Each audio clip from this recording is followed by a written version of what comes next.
So my first three stories, ghost stories, were set in California um, during middle school and high school years. This story, I've married, children, have divorced, and I'm now living in New Mexico.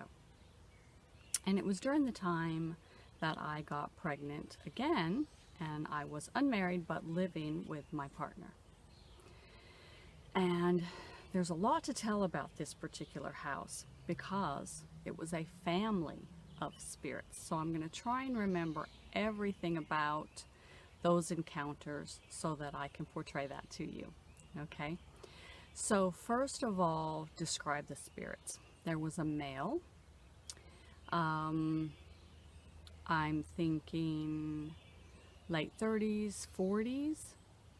Don't know how old the woman was, but clearly his wife. So then there was a child, a small child, and I did not get a sense of male or female. I just know small, just walking, maybe 3-4 years old. And that was the sense that I got from it. The child, the only encounter that I had was a physical encounter. And I was getting ready for bed at the sink, washing my face. So you can imagine me there, eyes closed, scrub, scrub, scrub, scrub, scrub. So not seeing anything, not hearing anything. And I feel the tug on my nightgown. Tug, tug, tug, tug, tug. And I stop and I look around. Nothing. Go back to, wiping off, rinsing off the soap from my face and tug, tug, tug, tug, tug on my nightgown. So there was that. The male, I physically saw him. And we are talking standing beside my driveway. And the only spirits I've actually seen were peripheral vision, because that's where we see them best. Peripheral vision, not paying attention, not expecting it, not directly focusing on, but peripheral vision. And we're talking button down like a work shirt, like maybe a farmer would wear around a ranch. Always the long sleeves. Farmers always wore long sleeves. Nowadays the younger guys, you have the farmer's tan where they wear the t-shirts, but in the old days they wore long button down shirts, the sleeves buttoned and they buttoned down because they were protecting themselves from that daily sun exposure, and there wasn't sunscreens. And you wore clothes and you wore a hat, and he had a hat, a brown hat, with a wide rim like a farmer or a rancher would wear. And don't really recall much about the pants, kind of a loose baggy type pants, like an older gentleman would wear. And to give you a sense of the house, where it was located, this was a subdivision, okay? So maybe 3 streets connected, rows of houses, fairly close together, but enough, to have a yard, a driveway on both sides, front yard, backyard, and everything fenced in the back. In the original area there was one farmhouse, and that farmhouse was actually on my street, 2 doors down, across the street. That was the original farmhouse to the area. And the entire subdivision was originally that farm. And so what had happened is, somewhere down the generations, that farm had been sold. The original farmhouse stood, and the farm was turned into this subdivision. Okay, sorry, I've got a hair. Hair in my lipstick there. And so I think I was seeing the original farmer to that house. And then the wife, the female, the most encounters came from her. And perhaps it's just me. Sorry, still there. I seem to attract those motherly type spirits. And in the house we're living in right now, there's a motherly spirit. Um, so we had the most encounters from her, and there was just a lot of things that she would do. To give a little more background of the situation, my partner was divorced, recently divorced, had custody of his two children. So we had his two children, my son, and then during this time, I became pregnant. A very roller coaster relationship, and oftentimes abusive. So it wasn't long lived. I think we lived together 6 years, and only 1 year of it in this house. And then we ended up, this was, we purchased it, didn't intend to stay very long because it was in a subdivision and we wanted property, a little ranch, and that's eventually what we purchased. So, and I only give that background so that you understand the rest of the story. So the children would hear what they thought was me calling their name, and it wasn't me. So they would come into the room. Did you call me? No, I didn't call you. Well, I heard you call my name. And they would come answering, thinking that I had called them. I hadn't called their name. When they would go out into the backyard, the door would be locked and they couldn't get back in, and they would bang, bang, bang on the door. They were always accusing me of locking them out. Why did you lock the door? Why did you lock the door? And I thought, you're just being silly, or you did something with the doorknob when you went out. And I never believed them that the door was being locked on them until it happened to me. One day I went out and couldn't get back in. I had to go around the house to the front door to get back in. So after that, I believed them. As I said, this was a very roller coaster relationship, and a lot of fighting, a lot of arguing, and oftentimes abuse. And what made me the angriest was she would side with him after an argument. And it didn't matter if it got physical or not. She would side with him. And I was like, women need to stick together. But I don't know if she saw him as if he was her husband, or she was confusing him with her husband, or during the times that she was alive, it was probably okay for men to hit their wives.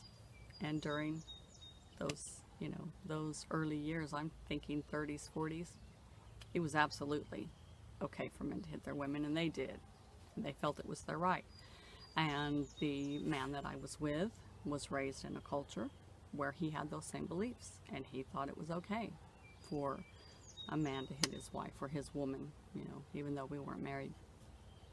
And that's why it didn't last. But anyway, whenever there was a particularly bad argument, I would sleep on the couch, and she would go into him and comfort him and pet his shoulder, lay beside him and comfort him.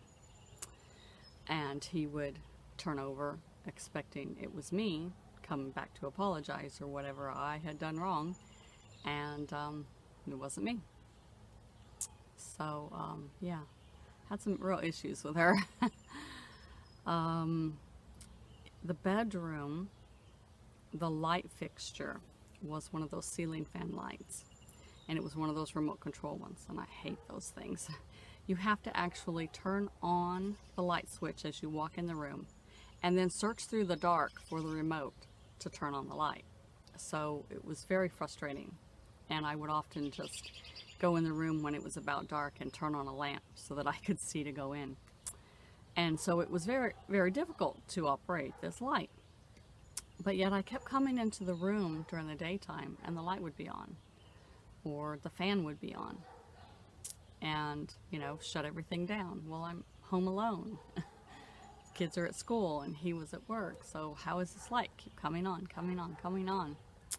And I just assumed, silly me, I left it on this morning, or he left it on when he went to work, whatever. You always want to look for that logical explanation, and sometimes it isn't that logical explanation. One night, 3 o'clock in the morning, laying in bed, that light blasted on and woke us up, you know, right, of course, right in our eyes over the bed. So it's not always, you know, the logical explanation. I often smelled her perfume, and I smelled his pipe smoke, and generally it was in the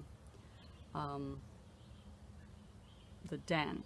So you walked in and it was the living room, and then like a bar area, and then behind it the kitchen, and then off to one side down the hallway was the bathroom and bedrooms and second bathroom, and then what was the garage was turned into a den. So it was opened up where you just walked in from the living room and stepped down to like a sunken den, and originally it was the garage.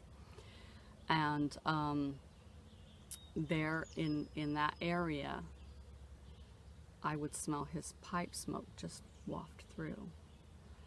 Or I'd be sitting on the couch watching television and smell her flowery perfume just go in front of me.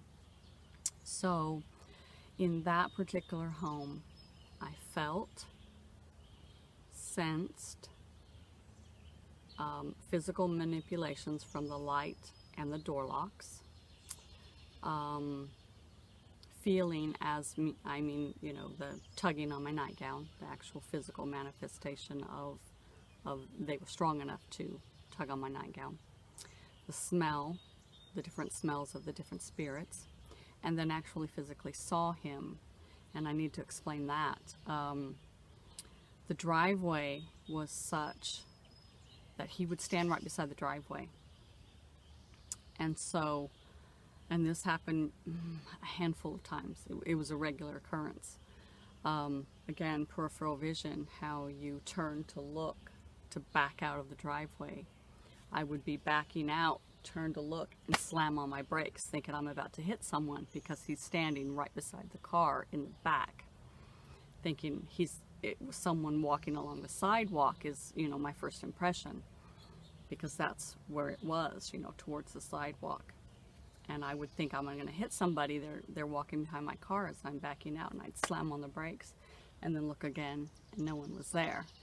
And so that was a regular occurrence, backing out of the driveway, peripheral vision, slam on the brakes, and oh, it's just him.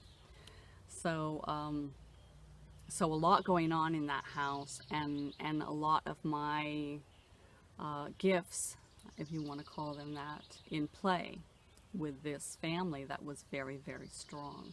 And I think the spirit has to be very, very strong to make those associations and to have that strength in spirit, because it takes a lot of energy from spirits to manifest those things. This child had to be very strong to tug on my nightgown, and the female had to be strong to touch my partner. And the smells, you know, they had to be strong to manifest those scents. And I had to be gifted well enough to perceive all of those. And so because of this encounter with this family, I know I have these gifts. And just recently I have dedicated myself to enhance those gifts and to get more involved and to practice and to let those gifts come out in me. And I will talk to you all about it during. And I apologize for the for the shadow on my face. I've been sitting here long enough that the sun is shifting, and we have flags that hang in front of our house, and you can probably see the US flag there. And I'll turn you around real quick just so you can see the other flags. What you see is in my face that's my husband's regimental flag. Then of course we have the flag of England, because my husband, for those of you who don't know, is British. So in front of our house we have the US flag, the British flag, and then his regiment from Army. My husband is retired British Army from Her Majesty's service. So if you guys enjoy my videos and my stories, be sure and like and subscribe and tick that little bell so you know when they come. And you all have a great day. Blessed be.